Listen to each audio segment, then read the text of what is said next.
safeguard our environment and adapt to climate change, government has allocated Uganda shillings 494.08 billion next financial year. It is a commitment government has stepped up with an allocation of 494.0 billion shillings. It is allocated towards environmental protection and climate resilience. This is contained in the 2026-2027 financial year budget recently presented to Ugandans. These funds will protect 1.26 million hectares of forest reserves and wetlands, restore 10,000 hectares of degraded wetlands, and demarcate critical river banks and lake shores, particularly along the Nile. Of the 494.0 billion shillings, 10.2 billion is meant for wetlands management across the country. Wetland demarcation, restoration and protection has been allocated 50.5% of the 494.08 billion budget.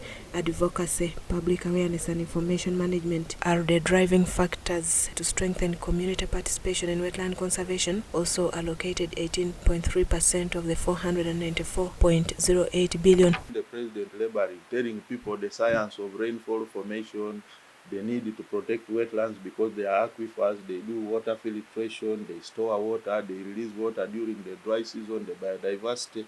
So sensitization alone, we have allocated in the PIAP 18.3% of the budget will be going for that. Infrastructure development, including establishment of eco-parks in urban wetlands, has been allotted 17.6%, and 13.6% has been set aside for research activities. These include the national capital accounts, assessment of the state of wetlands, and other scientific studies to guide policy and planning. That we are trying to change the urban wetlands like Luvigi, Mayanja, Bisina, all this Awoja, all these urban wetlands in all the cities, including Kampala, we are converting them into eco-parks. Eco-parks are for tourism purposes and recreation. To boost the cause, each local government has also been allocated 107 million shillings out of the 10.2 billion shillings. This will support environmental protection and restoration activities. Part of this money is also conditional grants to the local governments, the NR conditional grants. I want to inform Ugandans that the government has allocated to a tune of 107 million shillings for each of the local governments in Uganda. Also to look at issues of wetlands, to look at issues of forestry. Among the wetlands on priority for restoration and protection include Muzizi, Mpanga, Rufuha in western Uganda, Lwanjali, Sezibwa, Mayanja in central Uganda, Aswa, Tochi in northern Uganda, Awoja, Lumbuye, Chibimba, Mpologoma, as well as those along Lake Victoria in eastern Uganda. The selection of these wetlands was based on the rate of degradation of their ecosystem. We do what we call mapping of the hotspots, areas which are heavily degraded. So most of those wetlands that I've just mentioned, they are not doing well. There are a lot of areas that have been degraded, and we are going to respond to restore those areas.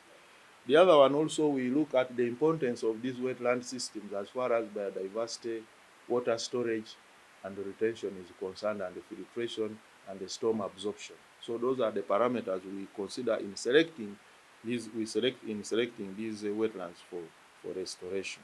It is a priority alignment with the 4th National Development Plan and the Parish Integrated Agro-Industrialization Program. NDP4, these are the focused areas of alignment to NDP4. So whatever we do in the budgeting and planning, we look at the National Development Plan 4. So in our National Development Plan 4, those are the key systems that we captured for restoration and management. During this financial year, government plans to restore 13,000 hectares of degraded wetlands, demarcate 400 kilometers of wetland boundaries, develop and implement framework wetland management plans covering 6,000 hectares. We want to ensure that those 13,000 hectares are fully intact. They are fully intact and they are functioning. The ecosystem services are functioning. We are also going to demarcate the buffer zones of all these systems, 400 kilometers.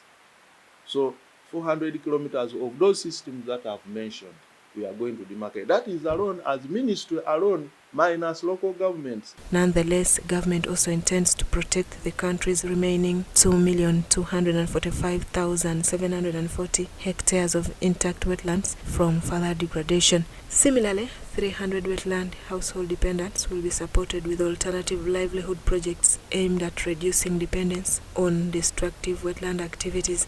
People have been saying, you are taking us away from the wetlands. What do we need to do? Is there an alternative?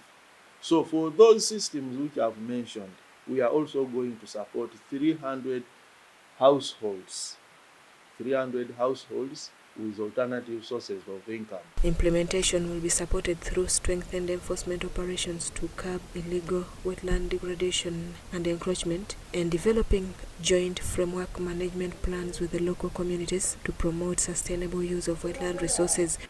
So we guide the communities to develop a management plan and action, what they will be doing, all the stakeholders, what they need to do, both government, rural communities and civil society and other actors that they need to do. So we shall do 60,000 management plans across the country. All of these initiatives will aid the 5 years journey of improving the wetland cover from the current 9.3% to at least 13% hectares of wetland cover. Our target in the NDP4 is to go to 10.3. By the end of this current NDP4, we should be at 10.3.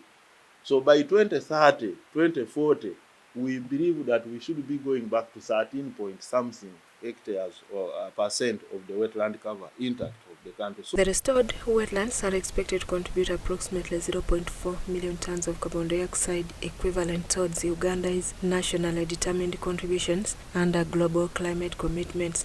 Uganda signed the Paris Agreement, and we also have the nationally determined contributions to ensure that we minimize emissions of greenhouse gases. To ensure accountability, implementation of these plans will be monitored through quarterly and annual performance reviews, field verification exercises, joint planning, and restoration operations. This will not be limited to program review meetings. Continuous monitoring of key performance indicators including hectares restored, boundary kilometers demarcated, households supported, and compliance with environmental regulations. We are going to ensure that we continue to do monitoring and surveillance of the areas which we have already restored.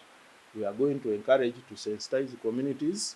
We are also going to do awareness and also provide alternative sources of livelihoods. As government rolls out these restoration programs across the country, the real challenge will be ensuring that the billions invested translate into expected results.